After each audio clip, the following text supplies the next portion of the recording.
Assalamualaikum warahmatullahi wabarakatuh. Apa kabar adik-adikku? Semoga kalian tetap sehat, tetap semangat, dan selalu dalam lindungan dan ridha Allah Subhanahu wa Ta'ala. Amin. Mohon maaf, Kak Udin ini izin untuk melepas maskernya ya. Ya. Bukan berarti Kak Udin ini melanggar protokol kesehatan, tidak. Tapi Kak Udin ini karena kita virtual, sifatnya virtual, tidak tatap muka, berarti tidak perlu memakai ini ya. Ya, kita simpan dulu untuk maskernya. Oke. Semoga tetap semangat. Untuk menjaga kesemangatan kita, mari kita tepuk awe dulu. Tepuk awe.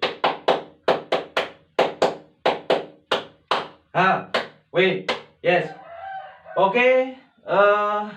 Hari ini materi kita untuk yang pertemuan kesekian kali ini adalah pertolongan pada kecelakaan atau P3K ya. Tapi apa yang kita tolong untuk kali ini? Yang pertama itu adalah pingsan ya. Oke, yang pertama adalah pingsan.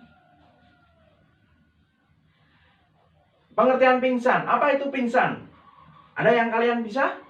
Oke, pingsan adalah hilangnya kesadaran sementara yang terjadi secara tiba-tiba. Kondisi ini bisa diawali dengan rasa pusing, mual, penglihatan kabur, selanjutnya kehilangan kesadaran hingga terjatuh. Secara medis, pingsan disebut sinkop. Ya, pingsan itu disebut dengan sinkop. Ya. Kondisi ini biasanya berlangsung selama beberapa detik, bahkan beberapa menit. Pingsan disebabkan karena aliran darah ke otak itu secara mendadak, melambatnya secara mendadak. Jadi tiba-tiba melambat sehingga aliran darah ke otak itu terhambat ya. Sehingga otak tidak dapat tersuplai oksigen. Ya, otak tidak dapat tersuplai oksigen. Oke. Terus gejala pingsan, biasanya sebelum pingsan, itu orang yang mau pingsan itu biasanya mengantuk, menguap, mual, cemas, linglung, pusing, sakit kepala, jantung berdebar-debar, dan lain sebagainya. Ya. Terus, bagaimana kita menangani orang pingsan? Nah, bagaimana kita menangani orang pingsan? Ya, silakan kita perhatikan video berikut ini. Pertama adalah bebaskan jalan napas. Posisikan supaya leher dan kepala ini lebih tegak sehingga aliran darah itu akan semakin lancar. Yang kedua adalah kita boleh memiringkan kepala dan juga leher penderita dengan catatan tidak ada cedera leher ataupun cedera kepala. Hal ini bisa berguna untuk mengeluarkan cairan yang ada di dalam rongga kerongkongan ataupun tenggorokan supaya cairan tersebut tidak masuk lagi menyumbat paru-paru bahkan menghambat jalan napas. Yang ketiga adalah kita boleh melonggarkan pakaian yang ada di area dada ataupun area perut. Nah, misalnya adalah ikat pinggang atau kemeja, kancing kemejanya boleh dibuka, atau bahkan untuk wanita itu bisa juga pakaian dalam yang ada di area tubuh bagian dada atau bagian atas itu bisa dibuka juga supaya lebih rileks lagi. Kita bisa membantu mengembalikan aliran darah masuk ke jantung dengan cara meninggikan kaki. Posisi kaki itu harus lebih tinggi daripada jantung sehingga nanti aliran darah yang balik kembali lagi ke jantung itu akan semakin mudah dan semakin lancar. Yang kelima, kita bisa mencoba membangunkan penderita dengan cara kita memberikan rangsangan. Seperti yang pertama, rangsangan suara, kita bisa membangunkan dengan memanggil namanya. Yang kedua, dengan rangsangan bau, kita juga bisa memberikan bau-bauan yang memang merangsang seperti minyak. Nah, yang ketiga adalah kita bisa membangunkan dengan air dan juga waslap. Apabila penderita sudah setengah sadar ataupun hingga sudah sadar pulih kembali, kita bisa membangunkan, merubah posisinya dari berbaring menjadi duduk. Tapi jangan langsung berdiri. Kenapa? Karena tentunya ada yang disebut hipotensi ortostatik atau tekanan darah yang turun tiba-tiba apabila dengan posisi yang tiba-tiba duduk menjadi berdiri langsung. Nah, hal itu bisa kita cegah dengan cara kita bisa mengganjal kepala dan juga leher pasien ataupun kita bisa minta pasien atau penderita untuk duduk secara perlahan. Kita bisa memberikan minuman yang bersifat yang manis. Salah satunya adalah teh hangat yang manis. Tapi harus diberikan secara perlahan-lahan dan jangan banyak-banyak. Dan juga posisinya harus tetap duduk. Nah, itulah tadi cara sehat pertolongan pertama pada pasien atau penderita yang pingsan mendadak. Nah, bagaimana sih cara untuk mencegahnya supaya tidak pingsan mendadak? Yaitu yang pertama adalah hidup yang sehat, tidur yang teratur, dan juga yang cukup, makan makanan yang sehat, dan juga jangan lupa sarapan. Demikian tadi untuk video penanganan orang yang mengalami pingsan, ya. Untuk selanjutnya yaitu materi tentang penanganan pada mimisan. Nah, tentunya kalian pernah ya mimisan ya. Oh, anak kecil itu biasanya mimisan ya. Mimisan atau yang bisa disebut dengan epistaksis, yaitu epistaksis adalah perdarahan yang terjadi pada hidung. Meski terlihat menyeramkan ya, wah darahnya banyak ya. Mimisan bukanlah kondisi yang berbahaya. Langkah awal penanganannya dapat dilakukan secara mandiri di rumah. Tidak harus langsung ke dokter, tidak harus langsung ke rumah sakit ya atau puskesmas. Ya, kita bisa melakukan sendiri dulu. Ya, hampir semua orang pernah mengalami mimisan. Meski begitu, kondisi ini lebih sering dialami oleh anak-anak tingkat 3 sampai 10 tahun. Ya, kalian mungkin ada yang masih 10, bahkan ada yang 11, 12 ya. Lansia, wanita hamil, penderita kelainan darah, dan orang yang mengonsumsi obat pengencer darah. Biasanya sering ya orang-orang yang tersebut. Ya. Selanjutnya, darah dapat dikeluarkan dari salah satu atau kedua lubang hidung dengan durasi yang berbeda-beda. Ya, ada yang lama, ada yang banyak, ada yang sedikit, ada yang lama, ada yang sebentar. Ya. Meskipun bukan kondisi yang berbahaya, akan tetapi perlu waspada karena mimisan dapat menjadi gejala dari suatu penyakit. Ya, jadi kalau mimisannya lebih sering, alangkah lebih baiknya kita lebih ke dokter. Kita pergi ke dokter. Ya, oke. Penyebab mimisan itu banyak sekali. Ada yang satu karena memang bawaan. Dua karena jaringan pembuluh darahnya di sini itu tipis. Terus 3 karena sering kalau bahasa Jawanya utek-utek upil. Nah, itu juga sering menyebabkan mimisan. Selanjutnya adalah alergi, sinusitis kronis dan lain sebagainya. Terus bagaimana cara mimisan itu bagaimana cara menanganinya? Ya, cara menanganinya silahkan lihat video berikut ini. Tidak perlu panik, kita hanya perlu memposisikan badan dan kepala anak condong ke depan. Kemudian kita bisa ambil tisu untuk menekan hidungnya untuk menghentikan perdarahannya.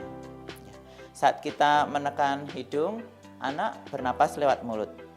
Napas lewat mulut ya anak ya. Kita tunggu sampai sekitar 5 menit. Kemudian kita cek apakah perdarahan masih ada. Kalau masih, kita bisa menekan hidungnya lagi selama kurang lebih 5 menit lagi. Kemudian kita cek kalau sudah nggak ada perdarahan, kita bisa mengkompres hidungnya dengan lap atau waslap atau handuk kecil yang bersih yang sudah dibasahi air.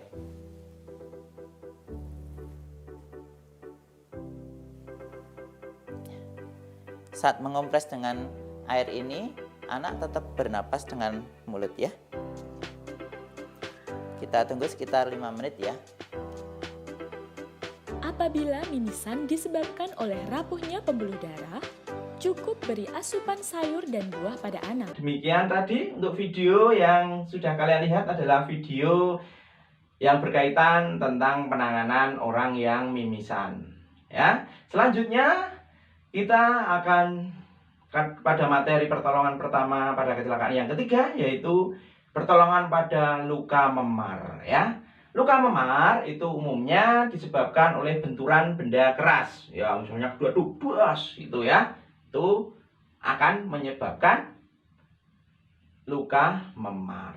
Ya.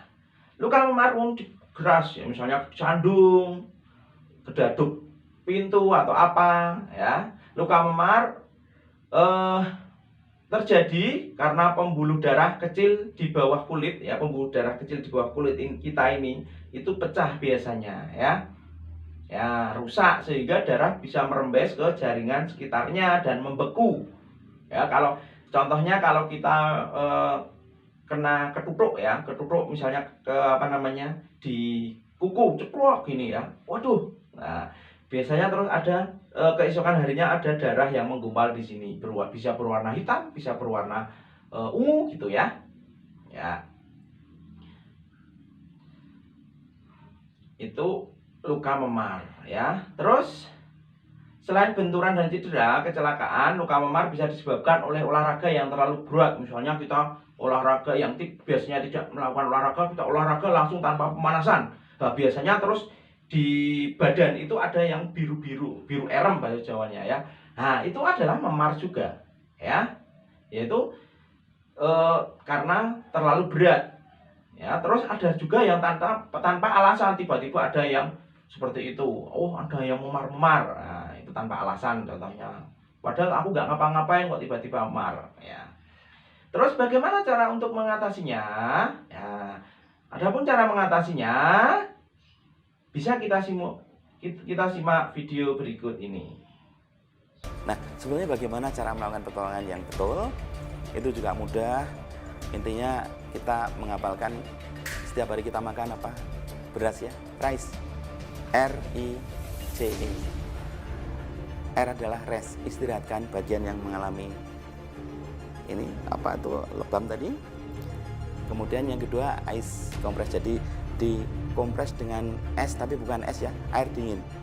Kompres air dingin pada daerah yang mengalami lebam. Ya. Nah, dengan ada dikompres es ini harapannya adalah perdarahan bisa cepat berhenti untuk membantu proses penghentian perdarahan di situ. Kemudian yang ketiga RI yang tadi ice ya, C compression. Compression tadi dilakukan bandage ya, dibalut dengan menggunakan elastic band atau pembalut elastis di daerah yang mengalami memar. Kemudian elevation di elevasikan atau dinaikkan. Ini tujuannya adalah agar mengurangi tekanan. Jadi dengan rice tadi harapannya dan nanti akan hilang sendiri. Ya, demikian tadi ya. Kita sudah bisa ya. Tadi sudah berarti kita sudah mempunyai 3 keterampilan P3K, yaitu pertolongan pertama pada kecelakaan. Yang pertama tadi kita sudah bisa belajar tentang bagaimana menolong orang pingsan. Ya. Kedua, bagaimana menolong orang yang mimisan. Ketiga, bagaimana menolong orang yang luka memar. Nah, di sini setelah kalian bisa melihat video dan materi ini, diharapkan kalian nantinya bisa paling tidak bisa materi ini bisa kalian aplikasikan di kehidupan sehari-hari ya. Misalnya ada temanmu yang pingsan, itu kita tidak perlu panik. Kita gotong ke tempat yang teduh. Bagaimana cara seperti di video tadi, ya kan? Ya. Terus ada orang yang mimisan, wah biasanya panik, salah lari, lapor guru, lapor orang lain, lapor dokter misalnya. Itu dah kita tidak perlu lagi, ya. Kita bisa langsung mengobati sebagai pengobatan pertolongan awal. Itu ya. Ya, oke. Demikian yang bisa yang bisa Kak Udin sampaikan. Semoga bermanfaat terutama bagi kalian dan semua yang melihat video ini. Terima kasih Ramanda Udin. Mohon maaf atas segala kekurangannya. Tetap semangat. Fastabiqul khairat. Wassalamualaikum warahmatullahi wabarakatuh.